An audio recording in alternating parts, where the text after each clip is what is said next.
Well, good evening, everyone. My name is Jesse Cruz, if you didn't know. My proposition is that the high school education system fails to adequately prepare students for college.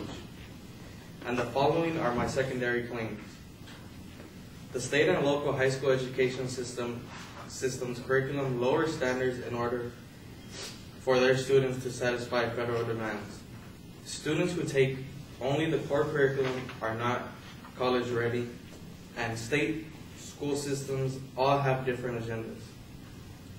State and local high school education systems curriculum lowers standards and negatively affects students. According to Walter Isaacson of Time magazine, the result is a K-12 education system in the U.S. that is burdened by an incoherent jumble of state and local curriculum standards, assessment tools, tests and texts, and teaching materials. Even worse, many states have bumbled into a race to the bottom as they define their local standards downward in order to pretend to satisfy federal demand by showing that their students are proficient.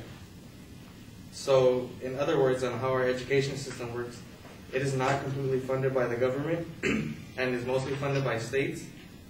And if the states don't have sufficient funds, they can't give all the resources that schools need to give the students all the tools to succeed. Since our school education system in the United States is predominantly funded by states and have to meet a certain percentage in order to reach the demands that the government sets or will be sanctioned, and the government will take away the funds. So because of this, the states lower the standards of their testing and make it easier for students to be able to reach those demands. So this doesn't really help our students, but it is negative because they don't know what they need to know.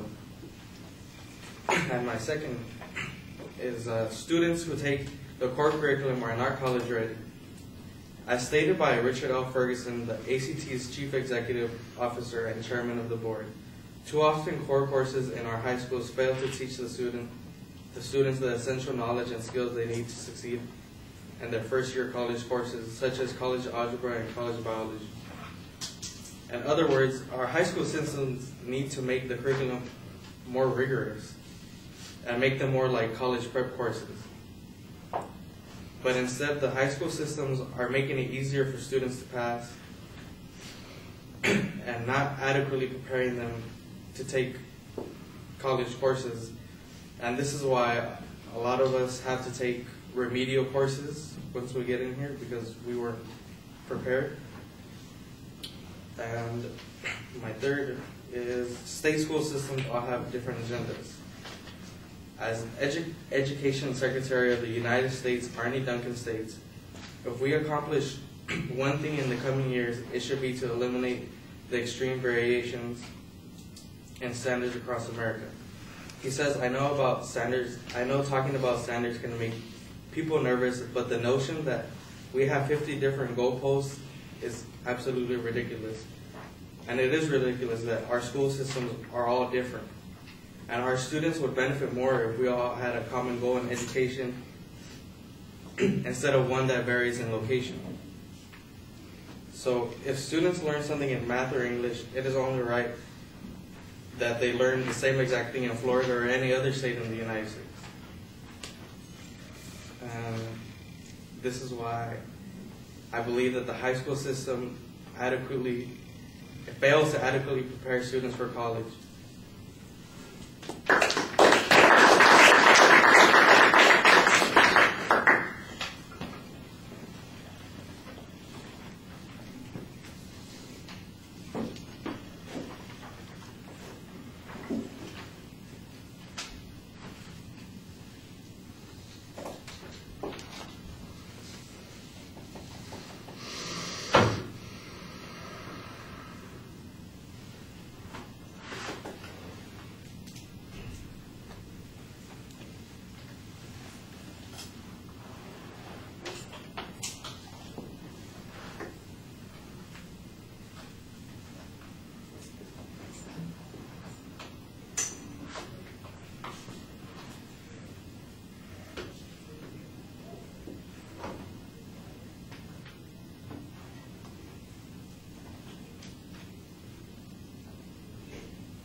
All right, Jesse, there's a very clear statement of your proposition at the beginning of the speech. I think you have a preview, but without any numerical signposts on it, those sentences run together, and you actually start your speech without really indicating that you finished the preview and that you're at that first point, and so it's easy for us to get lost. I thought you were a little bit better internally when you're moving from the first to the second point and to the third point. That I thought you did a much better job of labeling those points and keeping it clear for the audience. So, you know, from the communication point of view, it needs to be a little bit sharper in the opening, but in the body of the speech, the organizational issues were a little bit better. On the proof, I especially thought that the second and the third points were problematic. You've got good quotes on each of those points, but that's the only information that we get on those points. On the last point, for instance, there's this whole argument that says we don't need 50 different goalposts, but I have no idea about what is substantially different about the English requirements of New York versus the English requirements of New Mexico versus the English requirements of Washington, or the math skills that are required in Alabama versus the math skills that are required in Texas versus the math skills that are required in Minnesota. I mean, you say that there's some variation, but I don't know how much variation and why that variation is important. And, you know, the first thing I'm thinking of are the issues that you're talking about, those key ones, you know, math and English, for instance, and I'm going, well, how different can they be? You know, you should be able to construct a sentence. You should be, you know, do they require people who graduate high school in Mississippi, for instance, only to be able to go as far as division, or do they require them to do calculus? Does California have pre-algebra or calculus as a graduation requirement? I don't know, and you need some explanation, some illustrations of that.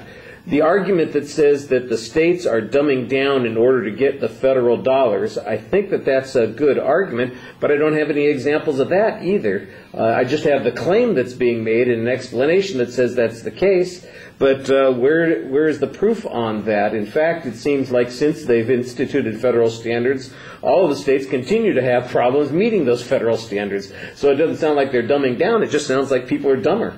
You know, and I'm not exactly sure that it's the standards that are causing the problem, which seems to be what your argument is, as opposed to the teaching system or the students or whatever is going on. And I think that that might be where some of the dispute comes in from your respondent. All right, thank you.